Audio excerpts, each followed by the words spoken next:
r/ProRevenge, Jim Bro stole my client, DNA evidence got him fired. I watched Marcus steal another one of my clients right in front of my face, and this time I wasn't going to let it slide. Hey Sarah, looking great today. Marcus flashed that $1,000,000 smile as he approached my client mid-session. You know, I've been thinking about your form on those deadlifts we discussed yesterday. My stomach dropped. We hadn't discussed anything yesterday. Sarah was my client, had been for 8 months, and she was making incredible progress under my program. But Marcus had this way of inserting himself into conversations, making people feel like they'd already established some kind of relationship with him. Oh, hi Marcus. Sarah's face lit up the way it used to when she saw me. I was actually wondering about that hip positioning you mentioned. I stood there like an idiot, holding the 25-pound plates I'd grabbed for her next set, watching this perfectly choreographed theft happen in real time. Marcus caught my eye over Sarah's shoulder and gave me the slightest smirk, the kind only I could see. Actually, Sarah, we should probably finish your session first, I interrupted, trying to keep my voice steady. We've got those supersets planned. Oh right, of course.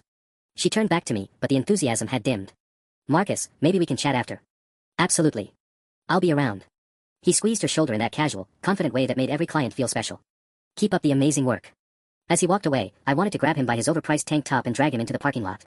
But I needed this job. More than that, I needed these clients. My phone buzzed with a text from Mom. Insurance denied the claim again. Doctor says we need to discuss other options soon. I stared at the message, my chest tightening. Other options. We both knew what that meant. The treatment she needed cost more than I made in 6 months, but with my current client roster, I was finally building something. Finally making enough to help her. Everything okay? Sarah was looking at me with concern. Yeah, sorry. Let's focus on you. I forced a smile and guided her back to the exercise. But I could barely concentrate. This was the third client this month that Marcus had started circling. First Janet, who suddenly decided she needed a fresh perspective and switched trainers. Then David, who mysteriously discovered that Marcus offered more advanced techniques. The pattern was always the same. Marcus would strike up casual conversations, plant little seeds of doubt about their current progress, mention how he'd helped other clients break through plateaus. Within weeks, they'd be paying his premium rates instead of mine. The worst part? He was good at it. Really good. Marcus had this way of making people feel like they were missing out on something better, something more exclusive. He'd been here 2 years longer than me, had the prime time slots, the best equipment access, and a waiting list of clients who'd pay his ridiculous fees. But I'd worked too hard to let him destroy everything now. Every early morning, every late night, every weekend I'd spent building relationships and designing programs. It was all for Mom. The experimental treatment in Boston was our only shot, and I was so close to having enough saved. Marcus thought he could just waltz in and take what I built. He had no idea what he'd just started. I helped Sarah finish her workout, scheduled her next session, and watched her leave. Then I pulled out my phone and started taking notes. If Marcus wanted to play games, I'd show him exactly what happened when you messed with someone who had nothing left to lose. The next morning, I arrived at Elite Fitness an hour before my first client, determined to figure out Marcus's game plan. The gym was nearly empty except for a few early birds on the cardio machines and Marcus himself, already setting up equipment like he owned the place. I grabbed a coffee from the lobby and positioned myself at a corner table where I could observe without being obvious. That's when I noticed something that made my blood run cold. Marcus was talking to Robert Chen. Robert wasn't just any client, he was the client. A successful tech executive who paid triple my normal rate for 5 a.m. sessions 3 times a week. He'd been with me for over a year, and his training fees alone covered 2/3 of what I was putting toward Mom's treatment fund. I watched Marcus demonstrate some complex Olympic lift variation, his movements fluid and impressive. Robert nodded enthusiastically, asking questions, completely absorbed.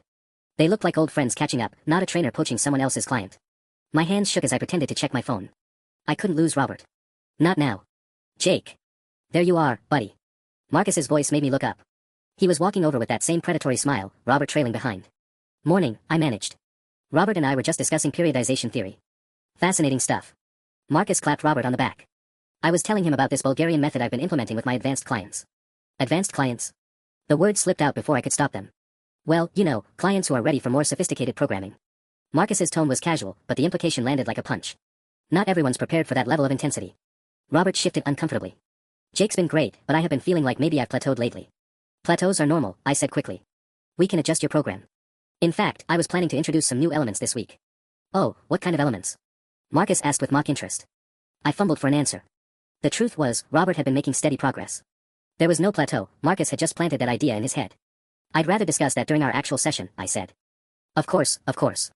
Professional confidentiality. Marcus nodded like he completely understood. Robert, I should let you get to your workout. But think about what we discussed, okay? As they shook hands, I saw Robert slip Marcus something, a business card, maybe, or worse, his contact information. After Robert left for the locker room, Marcus lingered. You look stressed, man. Everything okay at home? His concern sounded genuine, which somehow made it worse. Everything's fine. Good, good. Because stress affects performance, you know. Both yours and your clients. He paused, studying my face. I'd hate for anyone to suffer because you're going through a rough patch. The casual cruelty of it hit me like ice water. He knew. Somehow, Marcus knew about my situation with Mom, and he was using it against me. See you around, Jake. He headed toward the free weights where his first official client was waiting. I sat there for another few minutes, my coffee growing cold, watching Marcus work. He moved through the gym like he owned it, greeting members by name, offering quick tips, building his empire one interaction at a time. My phone buzzed. Jake, it's Robert. Could we possibly reschedule this week's sessions? Something's come up. Something had come up, all right. Something named Marcus. I closed my eyes and tried to think. If I was going to beat him, I needed to understand exactly how he operated. And more importantly, I needed to find his weakness. Every predator had one. I spent the next 3 days watching Marcus like a hawk, documenting everything. His arrival times, which clients he talked to, how long he spent in conversations that weren't officially sessions. What I discovered made my situation so much worse than I'd imagined. Marcus wasn't just stealing clients randomly, he was running a sophisticated operation. He'd identified the highest-paying members, researched their backgrounds through social media, and crafted personalized approaches for each one. The man was basically a con artist in designer athletic wear. But the real gut punch came on Thursday morning when I overheard him talking to Janet, my former client, near the juice bar.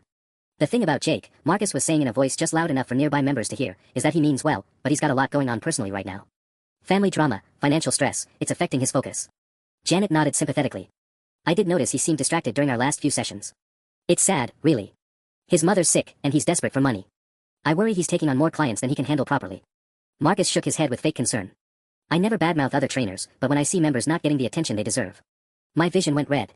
Not only was he stealing my clients, but he was using Mom's illness as ammunition. Personal information I'd never shared with him, which meant he'd been digging into my private life or someone else was feeding him details. I ducked behind a pillar before they could see me, my fists clenched so tight my knuckles ached. Through the gap, I watched Marcus continue his character assassination disguised as worried concern. Of course, if anyone asks, I never said anything, he added with that practiced sincerity. I just want what's best for the members. That afternoon, I got 2 more cancellation texts. First Sarah, then David. Both citing scheduling conflicts but asking about Marcus's availability in the same message threads. My client roster was hemorrhaging, and with it, any chance of affording Mom's treatment. I was sitting in my car after work, staring at my bank account balance, when my phone rang. Unknown number. Is this Jake Morrison, the personal trainer? Yes, speaking. This is Detective Maria Santos with the Beverly Hills Police Department. I'm investigating some complaints about activities at Elite Fitness Gym. Would you be available to answer a few questions? My heart stopped. What kind of complaints? Nothing you're implicated in, she assured me quickly. But we've received reports about unauthorized personal training sessions being conducted off-premises, possible insurance fraud, unlicensed nutritional counseling, that sort of thing. Your name came up as someone who might have observed unusual activities. Marcus. Someone had reported Marcus. Yes, I might have seen some things. Can I ask who filed the complaints? I can't disclose that, but I can tell you we take these matters seriously. Unlicensed practice, insurance fraud, these carry serious penalties. Could we meet tomorrow morning before the gym opens? After hanging up, I sat in the parking lot for another 20 minutes, processing this development. Someone else was targeting Marcus, which meant I wasn't the only one who'd noticed his schemes. But it also meant the stakes had just escalated beyond simple workplace revenge. If the police were involved, this could get messy fast. And if Marcus suspected I was cooperating with investigators. My phone buzzed with another text from Mom, spoke with Dr. Williams today. We need to make a decision about Boston by next month. Next month. I looked back at Elite Fitness, its floor-to-ceiling windows glowing in the evening light. Somewhere inside, Marcus was probably planning his next move, completely unaware that his world was about to come crashing down. The question was, did I want to be a witness to his destruction, or the architect of it? I started the engine. Time to find out exactly what Marcus had been hiding. The next morning, I arrived at Elite Fitness 2 hours before opening to meet Detective Santos. She was waiting in the parking lot, a sharp-eyed woman in her 40s who looked like she'd seen enough workplace fraud to fill a filing cabinet. Mr. Morrison. Thank you for meeting me early. She shook my hand with the grip of someone who didn't mess around. I want to be clear up front, you're not in any trouble.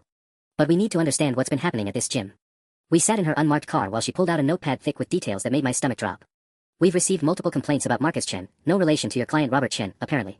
Unauthorized training sessions at private residences, practicing nutrition counseling without proper certification, and some concerning financial irregularities. Financial irregularities. Cash payments for services not reported to the gym, possible tax evasion, and here's the big one, insurance fraud. He's been filing claims for injuries that occurred during his off-the-books sessions, listing Elite Fitness as the location. My mind raced. Marcus wasn't just stealing clients, he was running an entire shadow business and using the gym's insurance to cover his liability. The complaints came from former clients who got hurt during his unauthorized sessions. When they tried to claim insurance, things got messy. One woman is looking at $50,000 in medical bills because Marcus told her his sessions were gym-approved when they weren't. Jesus. We need witnesses to his activities here at the gym. People who can testify about his recruitment methods, any conversations about off-site training, financial arrangements, anything that establishes a pattern. I thought about Janet, Sarah, Robert, all the casual conversations I'd witnessed. I've seen him talking to clients about private sessions. Never directly overheard money changing hands, but you suspected? More than suspected. I've lost 6 clients to him in 2 months. They all cited the same reasons, needing more advanced training, feeling like they'd plateaued with me. Detective Santos made notes. Here's where it gets complicated. We need to build a solid case, but we can't have you actively investigating. If Marcus realizes what's happening, he could destroy evidence or skip town entirely. Skip town. Marcus Chen isn't his real name. It's Marcus Liu, and he's done this before. Phoenix, Seattle, Denver, same pattern each time. Build up a client base, run unauthorized sessions, file fraudulent insurance claims, then disappear before anyone catches on. The pieces clicked into place. His perfect technique, his knowledge of high-end clients, the way he moved through the gym like he'd done this dance 100 times before, because he had. How long before you can arrest him? Weeks, maybe months. We need documentation, financial records, witness testimony. These cases take time to build properly. She studied my face. I know this is affecting your livelihood, but I need you to act normal. Don't confront him, don't change your routine, don't let on that you know anything. Act normal while my client list evaporated and mom's treatment deadline approached. Perfect. There is one thing you could do, she added carefully. If you happen to notice any documentation, training logs, payment records, client contact information that shouldn't be in his possession, that would be valuable evidence. She wasn't asking me to break any laws, but the implication was clear. If I found evidence of his fraud through normal gym activities, that evidence would be admissible. I understand. Good. Keep your eyes open, but be smart about it. Marcus Liu is dangerous when cornered. As I watched her drive away, one thought dominated my mind. I had weeks to gather evidence while my mother had a month to start treatment. The timeline was impossible, but maybe Detective Santos had just handed me the weapon I needed to destroy Marcus completely. Walking into Elite Fitness that morning felt like entering enemy territory. Every interaction with Marcus now carried the weight of Detective Santos's revelations. Marcus Liu, a serial scammer who'd been perfecting his client-stealing routine across multiple cities. The knowledge sat in my chest like a lead weight as I watched him glide between machines, all practiced charm and calculated moves. Morning, Jake. Marcus called out, flashing that million-dollar smile. Ready for another great day? I forced myself to return the greeting normally, but my voice came out strained. If he noticed, he didn't show it. Instead, he launched into what seemed like casual conversation but now felt like psychological warfare. Hey, I've been meaning to ask, how's your mom doing? I know medical stuff can be really stressful. The question hit like ice water. I'd never told Marcus about mom's condition, which meant he was either fishing for information or already knew more than he should. She's managing. Thanks for asking. Good, good. You know, if you ever need to talk about balancing work stress with family obligations, I'm here. I've seen a lot of trainers burn out trying to handle too much at once. There it was, the setup for another round of client poisoning. He was already crafting the narrative he'd feed to my remaining clients. Jake's overwhelmed. Jake's distracted. Jake can't give you the attention you deserve. My phone buzzed with a text from Robert Chin. Jake, need to discuss some changes to my training schedule. Can we talk after today's session? My stomach clenched. Robert was my biggest remaining client, the one bringing in enough to keep me afloat while I rebuilt. If Marcus had gotten to him too. The session with Robert went normally until the cool down. That's when he dropped the bomb. Jake, I've been thinking about supplementing our sessions with some additional work. Marcus mentioned he offers specialized nutrition coaching and recovery protocols that might complement what we're doing. Robert, you should know that any training or nutrition advice outside the gym isn't covered by our insurance. If something goes wrong. Oh, Marcus explained all that. He said as long as we document everything properly, there's full coverage. He's very thorough about the paperwork. My blood ran cold. Marcus was using the exact insurance fraud Detective Santos had warned me about, and he was lying to clients about coverage. If Robert got hurt during one of Marcus's off-the-book sessions, he could be facing massive medical bills. Robert, I really think you should stick with gym-supervised sessions. The insurance situation is more complicated than. Are you saying Marcus is lying to me? Robert's tone sharpened. Because that's a serious accusation, Jake. Marcus showed me all the proper forms and certifications. Fake certifications. Fraudulent insurance documentation. Marcus had refined his scam to include official-looking paperwork that would fool clients until disaster struck. I'm just suggesting you verify everything independently before. You know what? Robert stepped back, his expression cooling. I think I need some time to consider my options. This conversation feels unprofessional. I watched my last major client walk away, knowing I just accelerated my own financial collapse by trying to protect him. But what else could I do? Let him walk into Marcus's insurance fraud trap. That afternoon, I was sanitizing equipment when I overheard Marcus on the phone in the break room. The door was cracked, his voice carrying clearly. No, next week works perfectly. We'll do the session at your home gym like usual, and I'll handle all the documentation on our end. The insurance paperwork shows it happened here at Elite, so you're fully covered if anything goes wrong. Bingo. He was explicitly describing insurance fraud, and I was hearing every word. I pulled out my phone and started recording, my hands shaking as I captured his voice detailing exactly the scheme Detective Santos had described. Trust me, I've been doing this for years across multiple locations. The system works perfectly as long as everyone follows the protocol. Multiple locations. Years of fraud. This was exactly what Detective Santos needed. But as I stopped recording, I realized Marcus had gone quiet. Too quiet. The break room door swung open, and Marcus stood there staring directly at me, his friendly mask finally slipping. Jake. How long have you been standing there? My heart hammered against my ribs as Marcus's cold eyes bore into mine. The friendly facade had completely vanished, replaced by something calculating and predatory. This was Marcus Liu, not the charming gym bro I thought I knew. Just cleaning equipment, I managed, gripping the spray bottle tighter. Didn't want to interrupt your call. Marcus stepped closer, and I noticed how much bigger he was than me. All those perfectly sculpted muscles weren't just for show. Funny thing about cleaning, it doesn't usually require standing perfectly still outside doors. I was waiting for you to finish. Didn't want to be rude. Rude. He rolled the word around like he was tasting it. You know what's rude, Jake? Eavesdropping on private conversations. I tried to project innocence, but my phone felt like it was burning a hole in my pocket. The recording was still there, proof of everything Detective Santos needed. If Marcus suspected I'd captured his confession. Look, man, I don't know what you think you heard. What I think, Marcus interrupted, is that you've been acting strange lately. Asking clients weird questions about insurance, warning them away from additional training opportunities. Almost like you're trying to sabotage their fitness journeys. The accusation hit like a slap. He was already spinning this, already crafting the narrative that would destroy what remained of my reputation. That's not. And now I find you lurking outside doors during private calls. Makes a guy wonder if you're having some kind of breakdown. Stress can do terrible things to people, especially when they're dealing with family medical issues. Ice ran through my veins. The casual mention of Mom's situation wasn't accidental. It was a threat, delivered with surgical precision. I think maybe you should take some time off, Marcus continued, his voice dropping to almost a whisper. Get your head straight. Deal with your personal problems before they affect your professional judgment. Before I could respond, Janet walked into the break room area. Marcus's demeanor shifted instantly, the warm smile returned, shoulders relaxed, the dangerous edge vanishing like smoke. Janet. Perfect timing. Jake and I were just discussing training philosophies. He's got some interesting theories about client boundaries. Janet looked between us, clearly sensing tension but unsure of the source. Everything okay here? Absolutely, Marcus said smoothly. Jake was just telling me about some concerns he has regarding supplemental training. I think it shows real dedication to client welfare, even if I don't necessarily agree with his approach. The bastard was positioning himself as the reasonable one while painting me as paranoid and overprotective. Janet's expression shifted slightly, not quite buying his story, but not dismissing it either. Well, she said carefully, as long as everyone's following gym protocols. Of course, Marcus replied. Speaking of which, I should mention that Jake seemed pretty stressed during our conversation. Might be worth checking in with him about his current caseload. My jaw clenched. He was reporting me to Janet while pretending to be concerned about my well-being. Masterful manipulation. Jake. Janet turned to me. Is everything all right? You have seemed a bit tense lately. Marcus watched with barely concealed satisfaction as I struggled to respond. Any denial would sound defensive. Any explanation would make me appear unstable. He boxed me in perfectly. I'm fine, I said finally. Just focused on giving my clients the best possible service. Of course you are, Marcus said, but his eyes held a clear message. I know what you're doing, and if you keep pushing, I'll destroy you. As Janet left, Marcus leaned close enough that I could smell his expensive cologne. Careful, Jake. Paranoia is a slippery slope. Wouldn't want anyone thinking you can't handle the pressure. The threat hung in the air long after he walked away, leaving me alone with a recording that might save my career, if I lived long enough to use it. That evening, I sat in my car in the gym parking lot, staring at my phone. The recording was there, Marcus's voice clearly detailing his insurance fraud scheme. But his threat echoed in my head. I know what you're doing, and if you keep pushing, I'll destroy you. I called Detective Santos. I got him, I said when she picked up.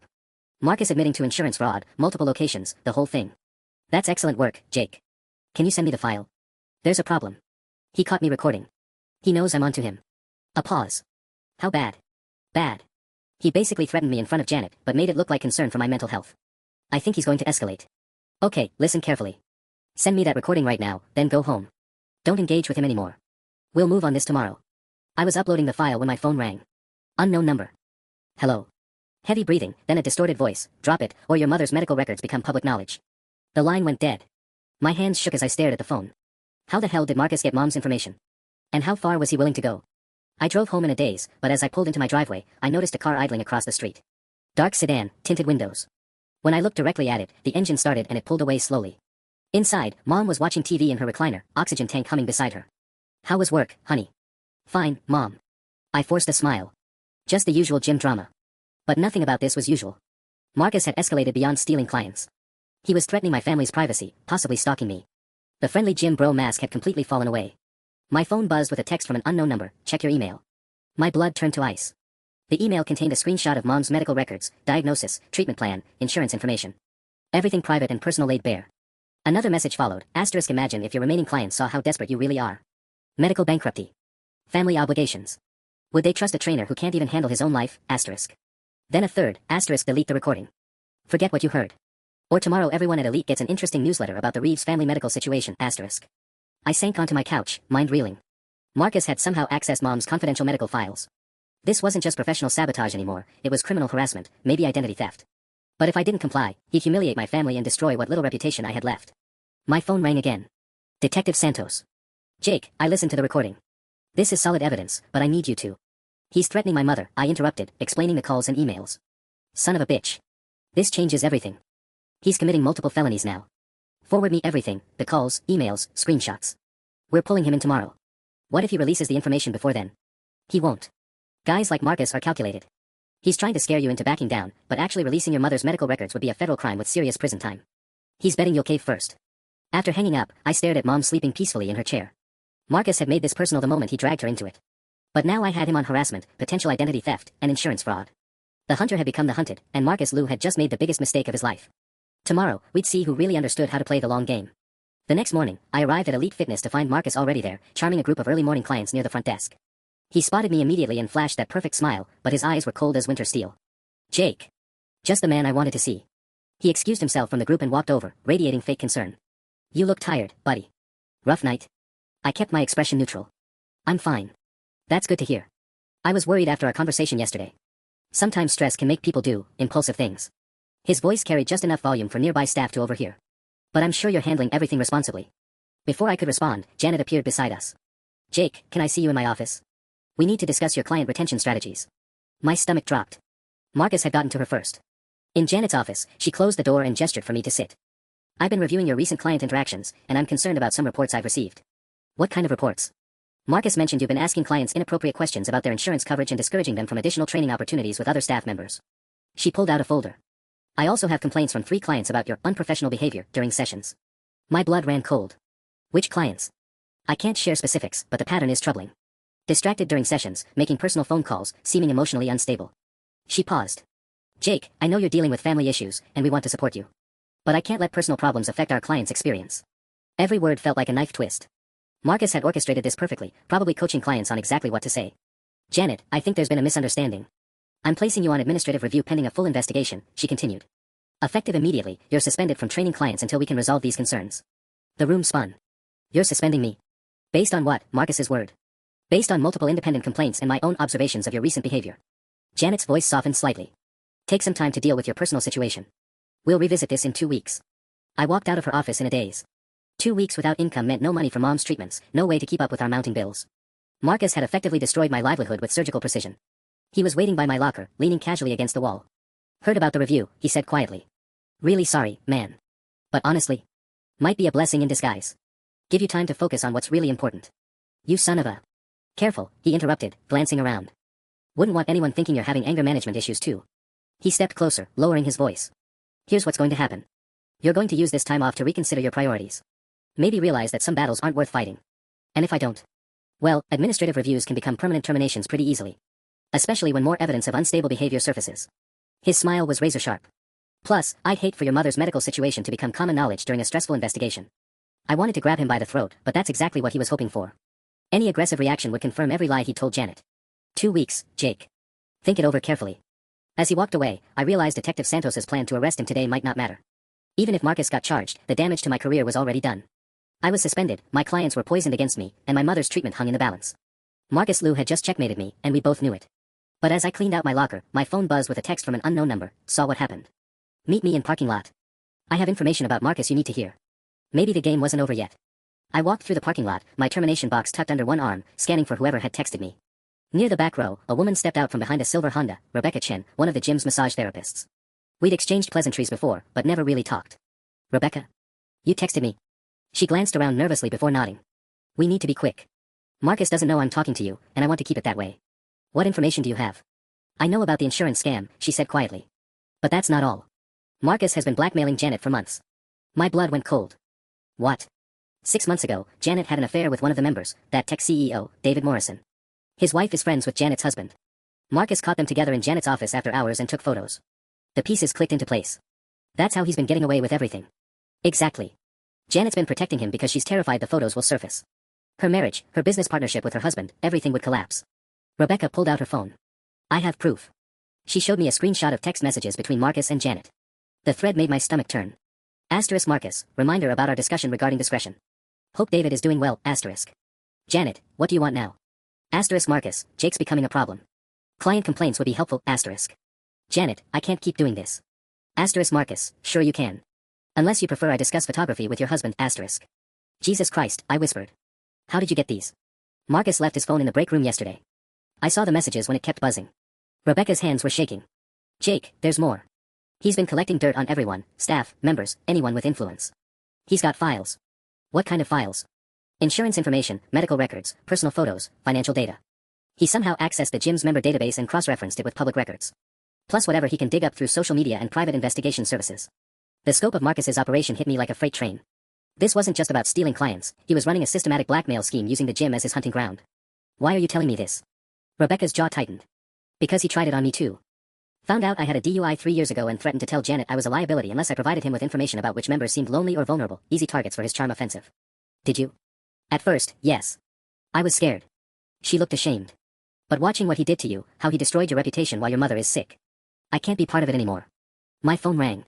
Detective Santos. Jake, we have a problem. Marcus Liu lawyered up overnight and filed a restraining order against you, claiming harassment and stalking. We can't arrest him right now without stronger evidence. I motioned for Rebecca to wait. What about the recording? His attorney is claiming you illegally recorded him without consent. They're saying anything we found through that recording is inadmissible. We need a different angle. Rebecca was watching me intently. When I hung up, she grabbed my arm. There's something else, she said urgently. Marcus keeps his blackmail files in a safety deposit box, but he has copies hidden in his apartment. Digital files, printed photos, everything. How do you know that? Because he showed me my file to prove he wasn't bluffing. Her voice hardened. Jake, if we could get access to those files, we'd have evidence of crimes against dozens of people. Not just insurance fraud, identity theft, extortion, privacy violations, maybe worse. I stared at her, realizing what she was suggesting. Rebecca, that would be breaking and entering. Only if we got caught, she said grimly. Question is, how badly do you want to stop him? The idea hung between us like a loaded gun. Breaking into Marcus's apartment wasn't just illegal, it was exactly the kind of reckless behavior that would confirm every lie he told Janet about my mental state. I can't, I said finally. If we get caught, it proves everything he said about me being unstable.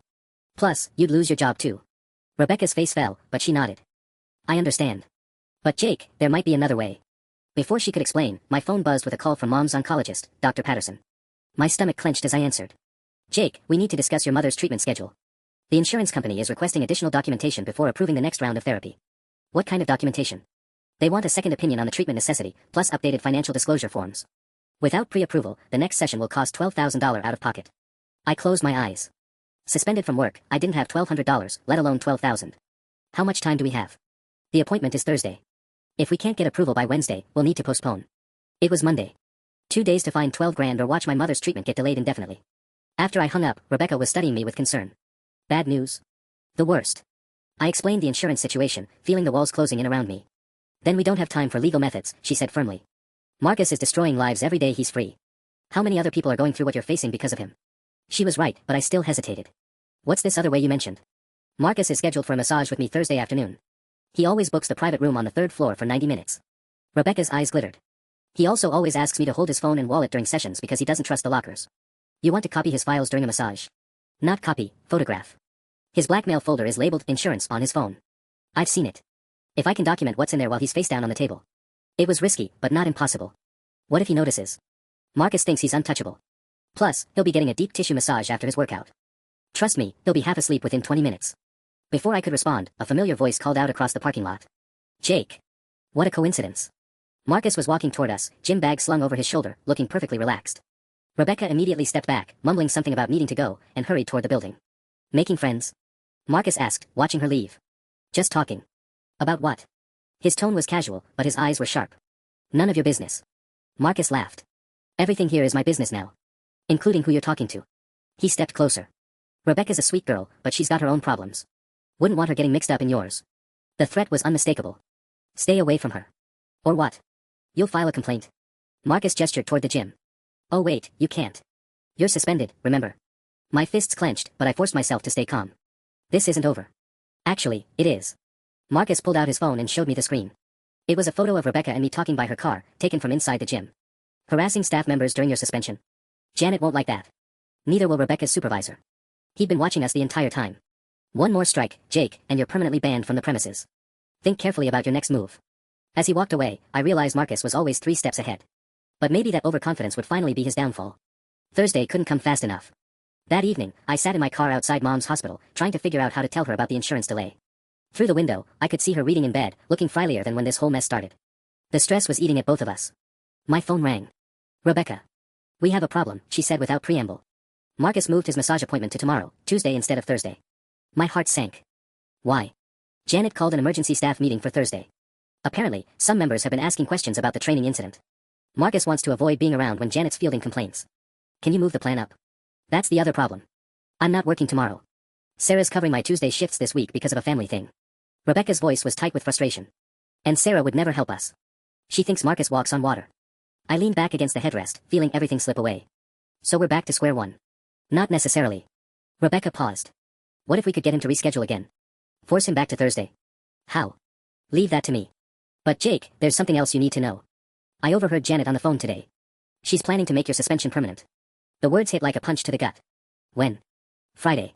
She's documenting a pattern of unstable behavior, the Marcus incident, bothering members about training complaints, and now supposedly harassing staff during suspension.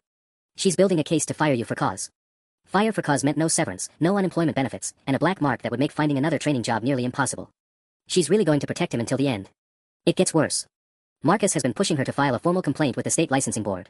If that happens, you could lose your personal training certification entirely. I stared at the hospital building, thinking about Mom inside, depending on me. Losing my certification would mean starting over in a completely different field while she needed treatment now. Rebecca, what if this doesn't work? What if we can't get the evidence in time? Then a lot of innocent people keep suffering, she said quietly. Jake, I've been thinking about everyone Marcus has dirt on. Janet's affair, my DUI, whatever he has on the members. How many people is he controlling? How many lives is he destroying while we sit here planning? She was right. This was bigger than just my job or my mother's treatment. Marcus was systematically destroying people, and he'd keep doing it until someone stopped him. Okay, I said. Try to get him rescheduled to Thursday. I'll figure out the rest. After we hung up, I finally went inside to see Mom. She took one look at my face and knew something was wrong. The insurance? She asked. I nodded, not trusting my voice. Oh, honey. She reached for my hand. How bad? 12,000 if we can't get pre-approval by Wednesday. Mom was quiet for a long moment. Maybe we should postpone the treatment. Look into other options. No. The word came out harder than I intended. We're not postponing anything. I'm going to figure this out. Jake, I won't let you destroy your life for me. You're not destroying anything, Mom. I am going to fix this. As I drove home that night, my phone buzzed with a text from an unknown number, *, stop digging or everyone you care about gets buried with you. Final warning, *. Marcus was getting desperate. Which meant we were getting close. But it also meant he was about to escalate. Tuesday morning, I woke up to 17 missed calls from Rebecca. My heart hammered as I called her back, expecting the worst. Jake, thank God, she breathed when she answered. Marcus got rescheduled, but we have a new problem. What happened? I convinced him to move back to Thursday by telling him Sarah called in sick and I was the only one available. But when I got to work this morning, Janet pulled me into her office. My stomach dropped. Does she know about us talking? She showed me the photo Marcus took of us in the parking lot. Asked if you were bothering me or trying to get information about gym operations. I closed my eyes. What did you tell her? That you were just asking about your locker access since you left some personal items. But Jake, she's watching me now. She made it clear that any inappropriate contact with suspended employees would result in immediate termination. The trap was tightening around both of us. Maybe we should call this off. I can't let you lose your job too. It's too late for that. After you left yesterday, Marcus cornered me in the supply closet. He knows we're planning something. He threatened you. Worse. He offered me a deal. Rebecca's voice shook slightly. He said if I told him exactly what we discussed, he'd make sure I got promoted to head massage therapist when Linda retires next month. If I didn't. She trailed off. If you didn't. He'd tell my supervisor about my DUI. The one I disclosed when I got hired, thinking it was safely in the past. Apparently Marcus has photos of me from that night, falling down outside the bar. He said it would be a shame if members saw their massage therapist, in her natural state. The man's cruelty knew no bounds. Rebecca, I'm sorry. I never should have dragged you into this. You didn't drag me anywhere. I volunteered because I'm tired of being scared. Her voice strengthened. But there's something else. While Marcus was trying to intimidate me, I noticed his gym bag was open. His phone fell out, and when I handed it back to him, the screen was still unlocked. I saw something. What? A calendar reminder for Wednesday at 8 p.m., JM final payment. Jake, those are Janet's initials. My mind raced. Final payment for what? I don't know, but it's happening tomorrow night. In the gym office, after hours. This could be the break we needed, but it also felt like a trap. How do you know where? Because Marcus asked me to stay late Wednesday to set up the massage room for his Thursday appointment. He specifically mentioned wanting everything perfect because he'd be celebrating a successful business transaction the night before. The pieces were falling into place, but in a way that made me deeply uneasy. Rebecca, this feels too convenient. What if Marcus suspects something and is feeding you information? I thought about that too. But then I remembered something else I saw on his phone, a text thread with someone named David Chen. The name hit me like a thunderbolt. David Chen was the businessman Marcus had stolen from me, the client whose payments I'd been counting on for Mom's medical bills. What did the messages say? I only saw the last one, package delivered as promised. Transfer the rest tonight. Jake, what if Marcus isn't just stealing clients? What if he's selling something to them? The implications made my head spin. Corporate secrets. Insider information. With Marcus's access to wealthy members' private conversations and gym activities, the possibilities were endless. We need proof, I said finally. Real evidence, not just suspicions. Then Thursday is our only shot. But Jake, if we're wrong about this, we won't be. I hoped I sounded more confident than I felt. Just be careful until then. Don't give Marcus any reason to suspect you're helping me.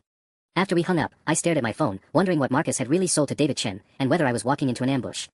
Wednesday evening, I sat in my car across from the gym, watching the parking lot empty as the last of the evening classes ended. Rebecca's shift had ended at 7, but her car was still there, a dark blue Honda tucked in the back corner where Marcus had asked her to park for discretion. At 7:45, a black BMW pulled into the lot. Even from a distance, I recognized David Chen's license plate. My former client looked nervous as he glanced around before heading to the gym side entrance, the one that led directly to the administrative offices. 5 minutes later, Marcus's truck arrived. He parked right next to the main entrance, bold as ever. I watched him grab a small duffel bag from his passenger seat and check his phone before disappearing inside. My own phone buzzed, Rebecca texting from inside the building. Asterisk there in Janet's office. Door closed. Can hear voices but not words, asterisk. I positioned myself with a clear view of the office windows on the second floor. The blinds were drawn, but I could see shadows moving around inside. 3 figures, Marcus, Chen, and presumably Janet. Can you get closer? I texted back. Asterisk too risky. Marcus made me lock the massage room from inside. Says he doesn't want interruptions, asterisk. That detail bothered me. Why lock Rebecca in unless Marcus suspected something? Or unless he wanted to control exactly where she was during whatever was happening upstairs. At 8:15, my phone rang. Unknown number again. Having fun playing detective? Marcus's voice was calm, almost amused. My blood went cold. Where are you calling from? Janet's office, obviously. We can see your car from here, Jake. Did you really think we wouldn't notice you sitting out there like some discount private investigator? Through the office window, I saw one of the shadows move closer to the glass. Someone was definitely looking down at the parking lot. I'm just sitting in my car, I said, trying to keep my voice steady.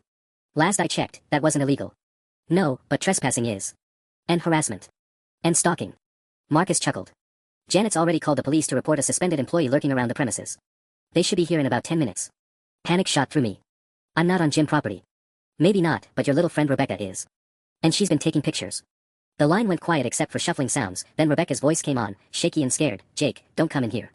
It's a trap. Marcus knew about Thursday all along. He's been. The phone went dead. I stared at the building, my mind racing. Rebecca was inside with Marcus, Chen, and Janet, and the police were coming. But why would Marcus reveal his hand like this unless he was confident he'd already won? Then it hit me, Marcus wasn't just stealing clients or selling information. He was orchestrating something much bigger, and Rebecca and I had walked right into it. My phone buzzed with a text, come inside now or Rebecca pays for both your mistakes. Through the office window, I could see the shadows moving again. One looked like it might be struggling. I had maybe 8 minutes before the police arrived. 8 minutes to get inside, find Rebecca, and figure out what Marcus was really up to. But every instinct screamed that walking into that building would be exactly what he wanted. Another text, asterisk parking lot camera footage shows you've been here multiple times this week. Harassment case is building nicely, asterisk. Marcus had been planning this for days, maybe longer. He'd used Rebecca to feed me information, knowing I'd eventually show up here. But why go through such an elaborate setup unless there was something in that office he absolutely couldn't let me discover? Something worth destroying both our lives to protect. The sound of sirens in the distance made my decision for me. I couldn't abandon Rebecca, but I also couldn't walk blindly into whatever Marcus had planned. Instead, I did something he wouldn't expect. I called the police myself. 911, what's your emergency? I need to report a break-in at Platinum Fitness on Oak Street. I'm watching it happen right now from the parking lot. Sir, are you safe? Can you describe what you're seeing? 3 people inside after hours, someone appears to be in distress. I can see them through the office windows on the second floor. It wasn't technically a lie, Rebecca had sounded distressed, and they were definitely there after normal business hours. Units are already en route to that location for a separate incident. Stay in your vehicle. Perfect. Now when the police arrived, they'd have to investigate both reports instead of just arresting me for harassment. But I still needed to help Rebecca and figure out what Marcus was really hiding. I grabbed my gym membership card from my wallet, technically still valid until my suspension became official termination. The front entrance would be locked, but I knew the emergency exit by the pool sometimes didn't latch properly. If I could get inside without triggering the main alarm system. The back of the building was darker, and I used the shadows to my advantage. The pool exit door had a small gap at the bottom, the latch wasn't catching. I slipped inside, immediately hit by the familiar smell of chlorine and industrial cleaning supplies. My phone vibrated, a text from Rebecca's number. Asterisk in supply closet B level. Key under front desk. Hurry, asterisk. Something felt wrong about the message. Rebecca would know I couldn't access the front desk area without being seen from the office windows. But supply closet B level made sense, it was where we'd first discussed our plan, and Marcus might have moved her there to keep her out of sight when the police arrived. I made my way toward the basement level, using the staff stairwell to avoid the main areas. The building felt different at night, every small sound echoed, and the emergency lighting cast strange shadows on the walls. The basement was darker than I expected. My phone's flashlight revealed rows of exercise equipment in various states of repair, boxes of supplies, and a familiar door to supply closet B. It was slightly ajar. Rebecca? I whispered. No response. I pushed the door open wider and stepped inside. The closet was empty except for the usual shelves of towels and cleaning supplies. But taped to the back wall was an envelope with my name on it. Inside, I found a USB drive and a handwritten note in Rebecca's shaky writing. Asterisk Jake, if you're reading this, I managed to get away. This drive has everything we need. Marcus has been recording private conversations between members and selling the information to their business competitors. Chen wasn't buying information, he was being blackmailed. Janet's been helping in exchange for a cut of the profits. The police will find Marcus's real phone hidden in his locker, number 247, combination 0892. Get out before they find you down here. I'll be safe. R asterisk. My hands shook as I pocketed the USB drive. This was it, the evidence we needed. But where was Rebecca now? And how long before someone realized I was inside the building? Footsteps echoed from the stairwell above. Heavy boots, definitely not gym shoes. The police had arrived, and they were searching the building. I was trapped in a basement with evidence of Marcus's crimes, but no way to explain how I'd gotten it without admitting to breaking in. Outside, sirens wailed as more units arrived. The footsteps were getting closer. The footsteps were getting closer, echoing down the stairwell. I had maybe 30 seconds before they reached the basement level. But Rebecca's note had given me everything I needed. I just had to get it to the right people without getting arrested first. I pulled out my phone and quickly uploaded photos of the note and a USB drive contents to my cloud storage, then sent copies to my own email with the subject line, backup, Platinum Fitness fraud evidence. If something happened to the physical evidence, at least there would be a digital trail. The beam of a flashlight swept across the basement floor. Time was up. Police. Anyone down here needs to identify themselves immediately. I stepped out of the supply closet with my hands visible. Here. I'm Jake Morrison. I called 911 about the break-in. 2 officers approached with flashlights drawn. The first one, a woman in her 40s, kept her hand near her radio. Sir, we're going to need you to explain why you're inside the building. I saw people in distress through the office windows and heard what sounded like a struggle. The emergency exit was open, so I came in to help. I found this in the supply closet. I handed over Rebecca's note and the USB drive. I think you're going to want to check locker 247 upstairs. The second officer, younger and more skeptical, frowned. You just happened to break into a gym where you were reported for harassment. Before I could answer, radio chatter crackled from upstairs. We've got a situation in the office. Need backup and possibly medical. The older officer's expression shifted to all business. Johnson, stay with him. I'm going upstairs. She disappeared up the stairwell, speaking rapidly into her radio. 20 minutes later, I was sitting in the back of a police cruiser, not under arrest, but not exactly free to leave either. Through the windshield, I watched a parade of activity that was better than any revenge fantasy I could have imagined. Marcus was led out in handcuffs, his usual swagger replaced by the hunched shoulders of someone whose world had just collapsed. The hidden phone from his locker had contained months of recorded conversations, financial records, and text messages coordinating the blackmail scheme. Janet emerged next, also in custody, arguing loudly with the officers about her rights and demanding her lawyer. Apparently, her cut of the blackmail profits had been funding some expensive habits the gym's parent company definitely didn't know about. David Chin walked out under his own power, looking shaken but relieved. I later learned he'd been paying Marcus nearly $10,000 a month to keep quiet about some personal information that would have damaged his reputation but wasn't actually illegal. He'd finally decided to come forward when Marcus demanded even more money. Rebecca appeared last, escorted by a paramedic but clearly unharmed. She'd managed to hide in Janet's private bathroom when things got heated, using the time to photograph financial documents on Janet's computer before texting me the supply closet location where she'd stashed the evidence. The harassment charges against me evaporated once the real story came out. Within a week, Platinum Fitness offered me Marcus's old position with a significant raise and a formal apology. David Chin returned as a client, along with 3 other members who'd been secretly dealing with Marcus's pressure tactics. But the best part came 2 months later when I deposited my first commission check from the new position. The amount was enough to cover Mom's treatment with money left over for her recovery care. Marcus, meanwhile, was facing federal charges for extortion and wire fraud. His fitness career was over, his reputation destroyed, and his victims were cooperating fully with prosecutors. Sometimes the best revenge isn't just getting even, it's building something better from the ashes of someone else's greed. Justice served, family saved, career rebuilt. Game, set, match.